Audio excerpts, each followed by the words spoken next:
بلغنا رسول النبی الکریم ونحن علی ذالک من الشاہدین والشاکرین والحمد للہ رب العالمین۔ درود پاک۔ الصلاۃ والسلام علیک یا سیدی یا رسول اللہ وعلی آلک و اصحابک یا سیدی یا حبیب اللہ۔ الصلاۃ والسلام علیک یا سیدی یا خاتم النبیین وعلی آلک و اصحابک یا سیدی یا رحمت للعالمین۔ خداوند عالم نے ارشاد فرمایا، انما یعمر مساجد اللہ، اللہ کی مسجدوں کو وہی آباد کرتے ہیں جو اللہ پر اور قیامت پر ایمان رکھتے ہیں۔ وَأَقَامَ الصَّلَاةَ، نماز قائم کرتے ہیں اور زکوٰۃ دیتے ہیں۔ وَلَمْ يَخْشَ إِلَّا اللَّهَ، اور اللہ کے علاوہ کسی اور سے نہیں ڈرتے۔ فَعَسَىٰ أُولَٰئِکَ أَن یَکُونُوا مِنَ الْمُہْتَدِینَ، یہی لوگ ہدایت یافتہ ہیں۔ حضور علیہ السلام نے فرمایا، احب البلاد الی اللہ مساجدها، تمام جگہوں سے اللہ کو پیاری جگہ مسجد ہے۔ وَأَبْغَضُ الْبِلَادِ إِلَى اللَّهِ أَسْوَاقُهَا، اور ناپسندیدہ جگہیں بازار ہیں۔ اس کی وجہ ظاہر ہے کہ مسجدوں میں اللہ کا ذکر ہوتا ہے، اللہ کی یاد ہوتی ہے، قرآن کی تلاوت ہوتی ہے، اور جہاں اللہ کا ذکر ہو، نماز پڑھی جائے تو وہ جگہ خدا کو محبوب اور پیاری ہے۔ اور بازاروں میں عموماً وہ غلط بیانی ہوتی ہے، جھوٹ ہوتا ہے، وہ آپ مجھ سے زیادہ بہتر جانتے ہیں وہاں کیا کیا ہوتا ہے۔ تو اس لیے روایتوں میں آتا ہے کہ آدمی ضرورت کے وقت تو بازار جائے، لیکن جب اس کا کام ہو جائے تو فوراً گھر کا مطلب ہے کہ واپس آ جائے۔ تو مسجد اللہ کا گھر ہے، جگہ تو ساری اللہ کی ہے نا۔ ان خانہ کعبہ کو کیا کہتے ہیں؟ بیت اللہ۔ بیت اللہ میں نے اللہ کا گھر ہے، تو اللہ وہاں رہتا تو نہیں نا۔ یہ اس کو کہتے ہیں اضافت تشریفی، کسی شے کی عظمت فضیلت کو ظاہر کرنے کے لیے اس کی نسبت اللہ کی طرف کر دی جائے۔ تو اسی طرح یہ مساجد ہے کہ چونکہ یہاں خداوند عالم کا ذکر، اس کی عبادت، نمازیں پڑھی جاتی ہیں، اس نسبت سے ان کو بھی بیت اللہ کہا جا سکتا ہے۔ ساری مسجدوں سے افضل جو مسجد ہے نا، وہ پہلا نمبر مسجد حرام کا ہے۔ خانہ کعبہ کے ساتھ جو مسجد ہے، اس کے بعد دوسرا نمبر مسجد نبوی کا ہے، تیسرا نمبر مسجد بیت المقدس کا ہے، اور چوتھا نمبر مسجد قباء کا ہے۔ باقی ساری برابر ہے۔ سب سے پہلا نمبر مسجد حرام کا، دوسرا مسجد نبوی کا، تیسرا مسجد اقصی کا، اور چوتھا مسجد قباء کا۔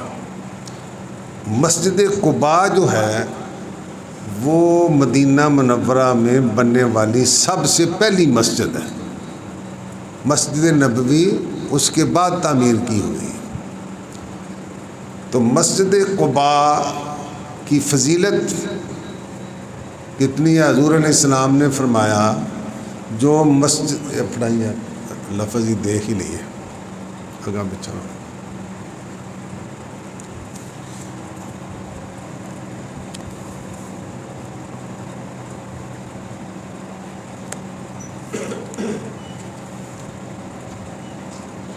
من توضا فاسبغ الوضوء وجاء مسجد قباء فصلى فيه ركعتين کان لہ اجر عمرۃ، جس نے اچھے طریقے سے وضو کیا اور مسجد قباء میں آیا، اس میں 2 رکعتیں نماز پڑھی تو اللہ اس کو عمرے کا ثواب عطا کرتا ہے۔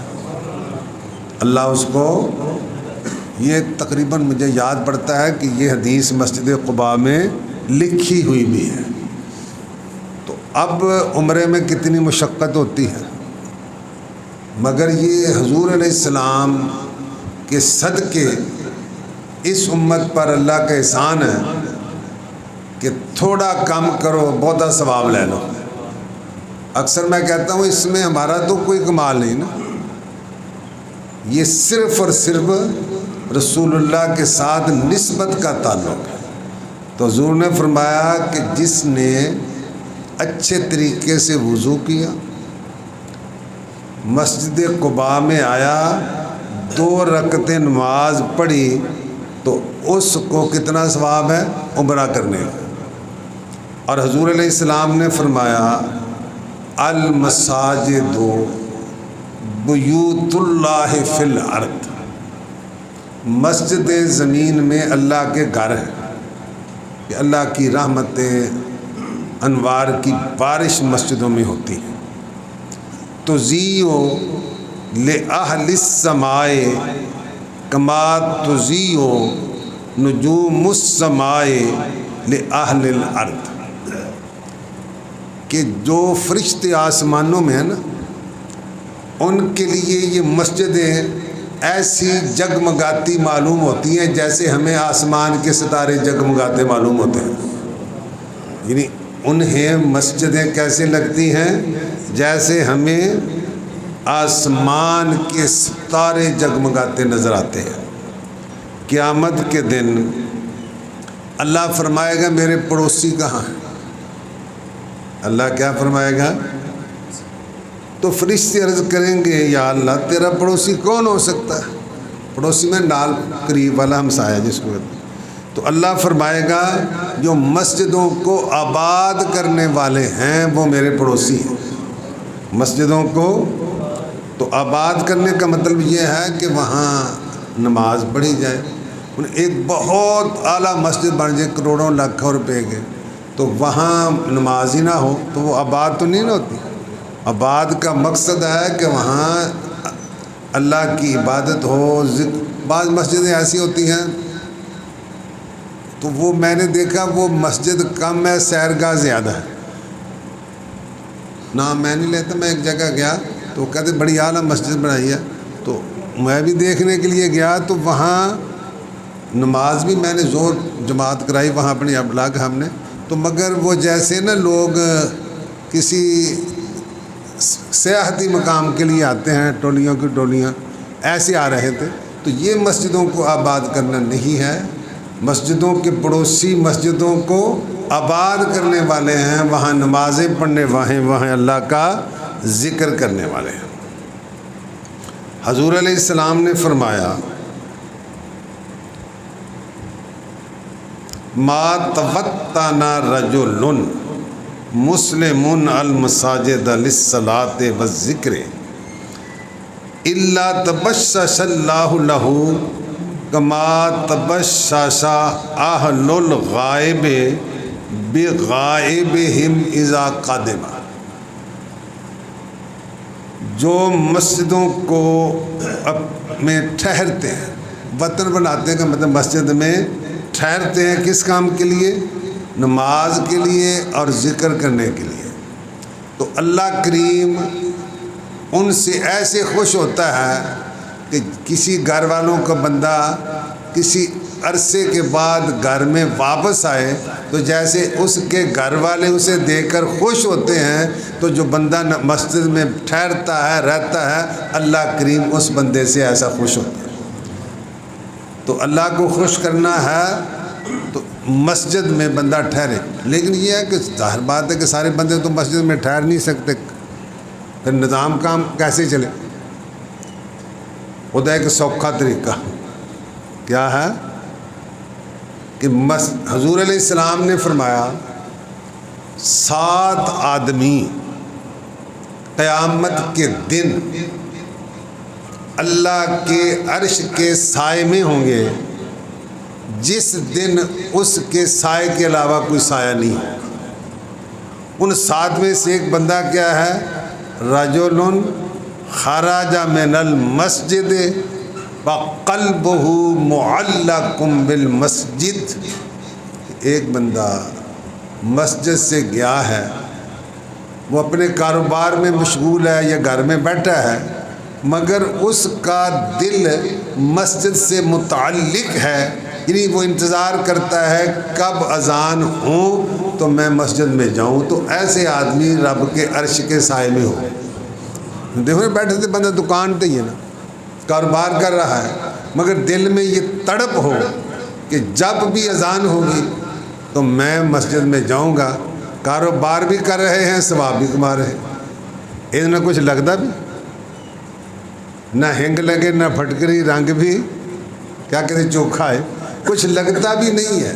صرف دل میں یہ بندہ مسجد سے محبت پیدا کر لے تو اللہ کریم اس کو اتنا عظیم رتبہ عطا، معمولی نہیں، کہ جس دن کوئی سایہ نہیں ہوگا، سورج تپ رہا ہوگا، زمین تانبے کی بنی ہوگی، آدمی پسینوں میں شرابور ہوں گے، کسی کے ٹخنوں تک، کسی کے گھٹنوں تک، کسی کی کمر تک، کسی کے گلے تک، اور کسی کے کانوں تک پسینہ ہوگا، مگر مسجد سے محبت کرنے والا، یہ صرف سکی محبت نہیں، پھر آگے نماز بھی پڑھے نا کہ وَقَلْبُهُ مُعَلَّقٌ بِالْمَسْجِدِ، ٹھیک ہے نا، کہ روایتوں میں آتا ہے، مجھے یہ نہیں پکا پتہ حدیث ہے، مگر روایت کہہ لوں کہ المومن فی المسجد کالسمک فی الماء، کہ مومن مسجد میں ایسے ہوتا ہے جیسے مچھلی پانی میں، مچھلی کی زندگی پانی سے وابستہ ہے، پانی میں خوش رہتی ہے، تو مومن کی یہ شان ہونی چاہیے کہ وہ مسجد میں خوش رہے۔ مومن کی کیا شان ہونی چاہیے کہ المومن فی المسجد کالسمک فی الماء والمنافق فی المسجد کالطیر فی القفص، اور منافق مسجد میں ایسے ہوتا ہے جیسے پرندہ پنجرے میں بند ہوتا ہے، کہ جو ہی وہ دروازہ کھلتا ہے پنجرے کو اڑ جاتا ہے۔ تو مومن کی شان یہ ہے کہ وہ مسجد سے متعلق رہے۔ اللہ کریم نے صحابہ کرام کی شان بیان کی ہے، رجال لا تلہیہم تجارت ولا بیع عن ذکر اللہ و اقام الصلاۃ، کہ وہ اللہ کے بندے ایسے ہیں، تجارت خرید و فروخت نہ انہیں اللہ کی یاد سے روکتی ہے، نہ نماز سے روکتی ہے۔ جب اذان ہوتی ہے وہ کاروبار میں مشغول ہوں، کسی طرح بھی ہوں، فوراً اپنا کاروبار چھوڑ کر اللہ کی بارگاہ میں حاضر ہو جاتے ہیں۔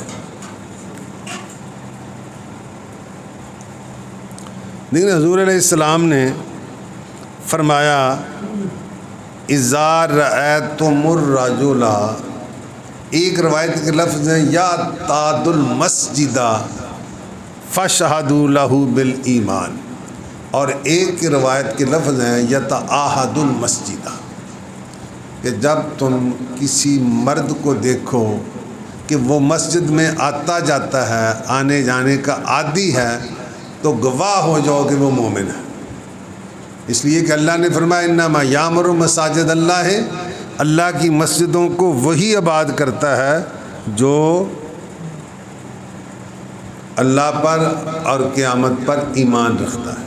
تو اللہ نے قرآن میں خود مسجد کے آباد کرنے والے کے ایمان کی گواہی دی ہے۔ اور ایک یتعاہد المسجد، مسجد کی دیکھ بھال کرتا ہے، خبر گیری کرتا ہے، اس کی ضروریات کا خیال رکھتا ہے اور صفائی ستھرائی کا خیال کرتا ہے، تو فرمایا اس کے ایمان کی گواہی دیتا ہے۔ دیکھو نا حضور علیہ السلام نے، چونکہ وہ نیا زمانہ تھا نا اس شروع میں، تو لوگ آداب سے واقف نہیں تھے، تو دیوار قبلہ پر کسی نے تھوک دیا تھا، تو حضور علیہ السلام نے کسی کو نہیں کہا بلکہ خود اٹھے اور ایک چھڑی لے کر خود اس کو صاف فرمایا، خود اس کو۔ اس سے یہ بھی معلوم ہوتا ہے کہ سرکار میں تواضع، عاجزی اور انکساری کتنی تھی۔ من تواضع للہ رفعہ اللہ، جو اللہ کے لیے عاجزی کرتا ہے اللہ اس کو بلندیاں عطا فرماتا ہے۔ تو اس لیے مسجد کی صفائی ستھرائی میں بھی بندے کو کوشش کرنی چاہیے۔ جن کی ڈیوٹی ہے ان کا تو فرض ہے نا، جن کی ڈیوٹی ہے ان کا فرض ہے کہ وہ پوری طرح کوشش کریں، اور جن کی ڈیوٹی نہیں ہے وہ کریں گے تو ان کا ثواب ڈبل سے بھی زیادہ ہو جائے۔ مسجد نبوی میں ایک عورت تھی، تلقط القضا من المسجد، مسجد سے وہ تنکے وغیرہ صاف کرتی تھی۔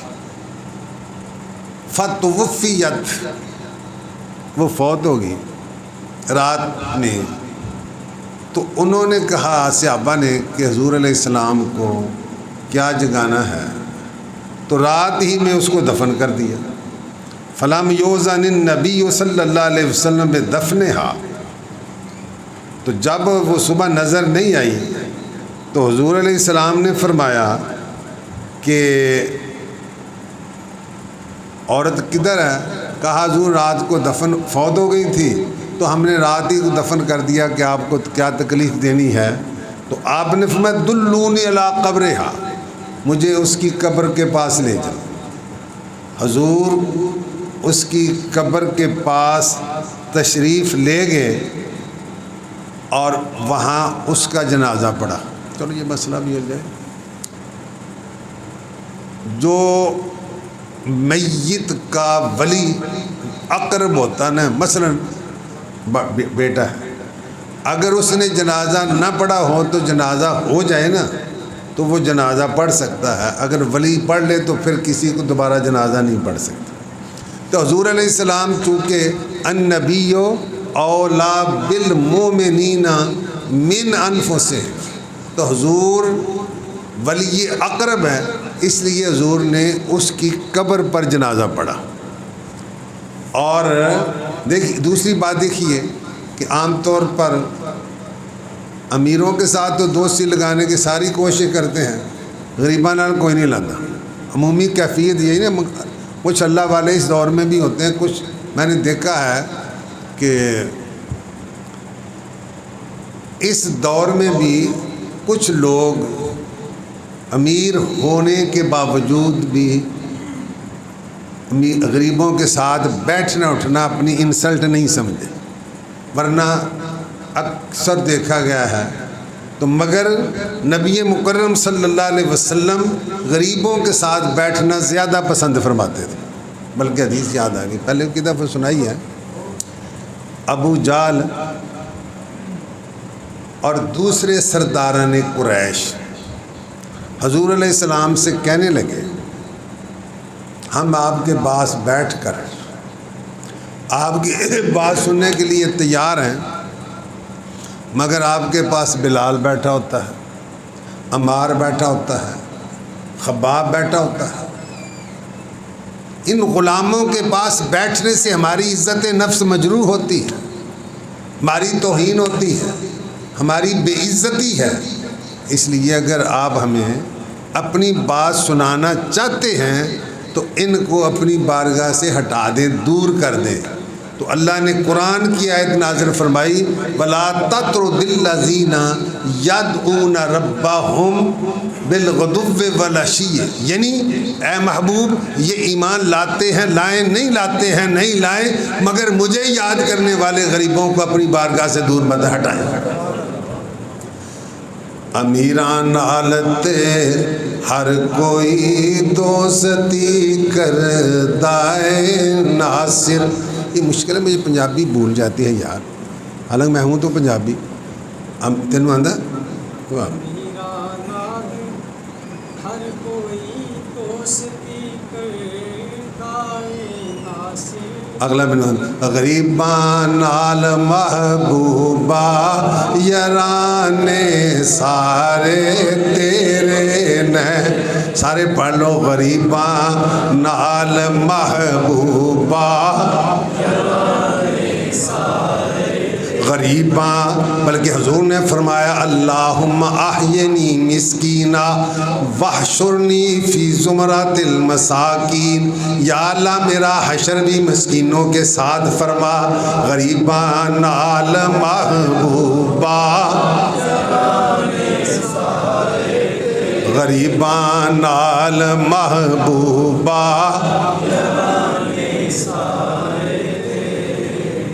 فقیروں سوائے در مصطفیٰ کے غریبوں سوائے در مصطفیٰ کے نہ ہوگا کہیں بھی ٹھکانہ تمہارا. نہ ہوگا کہیں بھی ٹھکانہ. تو وہ عورت تقریباً اس کا کوئی نہیں تھا نا, مگر جس کا نہ ہو آقا اس کے ہوتے ہیں. غمزدوں کو رضا مجدہ دیجئے کہ ہے. مجدہ میں نے خوشخبری. مجدہ کا معنی کیا ہے؟ غمزدوں کو رضا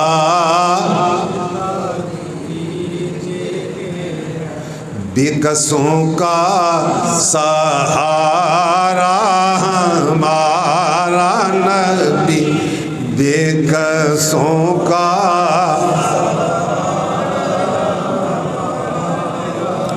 اور حضور علیہ السلام نے اس کا جنازہ پڑھا. اس کی قبر پر تشریف لے گئے اور فرمایا انی رأیتها فی الجنت لما کانت تلقظ القضاء من المسجد. جو مسجد سے وہ تنکے اٹھاتی تھی, مسجد کی صفائی کرتی تھی, اس کی برکت سے میں نے اسے جنت میں دیکھا ہے. انی رأیتها فی الجنہ. اب بتائیے جنت کتنے ہے؟ ساتوں آسمان کے اوپر. بولو جنت کہاں ہے؟ میرے آقا زمین پر بیٹھ کے ساتوں آسمانوں کے اوپر دیکھ رہے ہیں. حق نے کیا تم کو آگاہ سب سے. اللہ سب کچھ دس چھڑیا. حق نے کیا تم کو آگاہ سب سے. حق نے کیا تم کو آگاہ سب سے. دو عالم میں جو کچھ خفی ہو بلکہ سر عرش پر ہے تیری گزر. یا رسول اللہ سر عرش پر ہے تیری گزر. دل فرش پر ہے تیری نظر. ملکوت و ملک میں کوئی شے نہیں تجھ پہ عیان. ایک حدیث یاد ہے حضرت حارثہ جنگ میں شہید ہو گئے اور لکھا ہے کہ ان کو ایسا تیر لگا جس کے مارنے والے کا پتہ نہیں تھا کس نے مارا ہے. ان کی ماں ام حارثہ حضور کی بارگاہ میں حاضر ہوئی. عرض کیا یا رسول اللہ آپ بتائیں میرا بیٹا جنت میں ہے یا دوزخ. اس سے پتہ چلا کہ صحابہ کا عقیدہ تھا کہ نبی کو ہر چیز کا علم ہے. صحابہ کا بولو صحابہ کا عقیدہ تھا نبی کو. اور حضور علیہ السلام پھر عرض کیا حضور جیت میرا بیٹا جنت ہے صبر تو میں صبر کریں گے. چلو میرا سہارا گیا مگر وہ تو موجیں کر رہا ہے. اور اس کے علاوہ کوئی دوسری بات ہے تو اج تاہد فی البقائے. یہ بخاری شریف کے الفاظ ہیں کہ میں بہت روؤں گی کہ میرا سہارا بھی گیا انہیں بھی کوئی آرام نہیں ملیا. تو حضور نے کیا فرمایا وَإِنَّهَا لَجِنَانٌ وَإِنَّ ابْنَكَ صَابَ الْفِرْدَوْسَ الْعَالَى. تم ایک جنت کی بات کرتے ہو اللہ نے تیرے بیٹے کو سب سے اعلیٰ جنت میں جگہ عطا فرمائی. سر عرش پر ہے. ہوں تو یاد ہو جانا چاہیے یار جنہیں بار میں پڑھ دیتا. سر عرش پر ہے دل فرش پر تیری نظر، ملکوت و ملک میں کوئی شے نہیں جو تجھ پہ یا نہیں۔ جنی دوروں بندہ چل کے آئے نا مسجد کے لیے، ہر قدم کے بدلے اللہ ثواب عطا فرماتا ہے۔ بنی سلمہ ایک قبیلہ تھا، ان کا گھر مسجد نبوی سے ذرا دور تھا۔ مسجد نبوی کے پاس کچھ گھر خالی ہوئے تو انہوں نے خواہش کی کہ ہم یہاں منتقل ہو جائیں، جا کے آنے جانے میں آسانی رہے۔ تو میرے آقا نے فرمایا بنی سلمہ دیارکم تکتب آثارکم، فرمایا کہ تم اپنے گھروں میں ہی رہو، تمہارے قدموں کے نشان لکھے جاتے ہیں کہ جتنے قدم چل کے آؤ گے اللہ کریم تمہیں اتنا ہی زیادہ ثواب عطا فرمائے گا۔ حضور علیہ السلام نے فرمایا اذا مررتم بریاض الجنت فرتعوا، جب تم جنت کے باغوں سے گزرو تو خالیہ کرو، جنت باغاں جو گزرو تو خود بھی۔ قالوا وما ریاض الجنہ، عرض کیا یا رسول اللہ جنت کے باغ کیا ہیں؟ فرمایا المساجد، مسجد جنت کے، اونچی بولو، مسجد جنت کے۔ قالوا ومرت، کھانے کا کیا مطلب ہے؟ فرمایا سبحان اللہ والحمد للہ ولا الہ الا اللہ واللہ اکبر، یہ پڑھو، یہ گویا کہ تم نے جنت کا پھل کھایا ہے، یہ جنت میں جانے کا ذریعہ ہے۔ حضور علیہ السلام نے فرمایا المساجد بیوت اللہ والمومنون زوار اللہ، مسجدیں اللہ کے گھر ہیں اور مومن اللہ کی زیارت کرنے والے ہیں۔ وحق علی المزور ان یکرم ضیفہ، فرمایا کہ مہمان، میزبان کہہ لو، مزور جس کے پاس جایا جائے تو کیوں ظاہر جانے والا تو مزور تو وہ میزبان ہو گیا نا، تو میزبان کا حق ہے کہ مہمان کی عزت کرے۔ اللہ کریم مسجدوں میں آنے والوں کو عزت عطا فرماتا ہے۔ اور ایک مشہور حدیث ہے، اکثر مسجد لکھی ہوئی، من بنا للہ مسجداً بن اللہ لہ بیتاً فی الجنہ، جو اللہ کی رضا کے لیے مسجد بناتا ہے اللہ اس کا گھر جنت میں بناتا ہے۔ مگر دیکھو ایک بات قابل توجہ، اتنا چھوٹا بچہ جو مسجد کے آداب کو نہ سمجھتا ہو، کہیں نمازیں اگے دوڑ پہ، تو اس کو مسجد میں لانا جائز نہیں ہے۔ ہاں بچہ ہو سمجھدار، اگر نابالغ ہے تو اس کو صف کے بیچ میں نہیں کھڑا ہونا چاہیے، سائڈ میں ہمارے ہاں جگہ ہے، میں کوشش کرتا ہوں کہ وہاں کر دوں۔ تو بہت چھوٹا بچہ جو مسجد کے آداب کو نہیں سمجھتا ہے اس کو مسجد میں لانا جائز۔ دیکھو حضور نے فرمایا جنبو مساجدکم صبیانکم و مجانینکم، مسجدوں کو پاگلوں اور بچوں سے بچاؤ، مسجدوں کو پاگلوں اور بچوں سے، اس لیے کہ نہ پاگل مسجد کے آداب کا خیال رکھتا ہے۔ ہاں سمجھدار بچہ 7 سال کا ہو تو اسے مسجد میں آنے سے روکنا نہیں چاہیے، وہ نماز پڑھے، لیکن اسے چاہیے کہ سائڈ پہ نماز پڑھے، مسجد کے صف کے بیچ میں اسے کھڑا ہونا، میں ناجائز تو نہیں کہتا مگر مناسب نہیں ہے۔ مناسب یہی ہے، چونکہ ہمارے یہاں تو نکریں جگہ لب جاتی ہے نا، وہاں بڑا بندہ نہیں کھڑا ہو سکتا، چھوٹے کھڑے ہو سکتے ہیں۔ اللہ ہم سب کو حسن نیت، حسن عمل اور حسن خاتمہ کی دولت سے مالا مال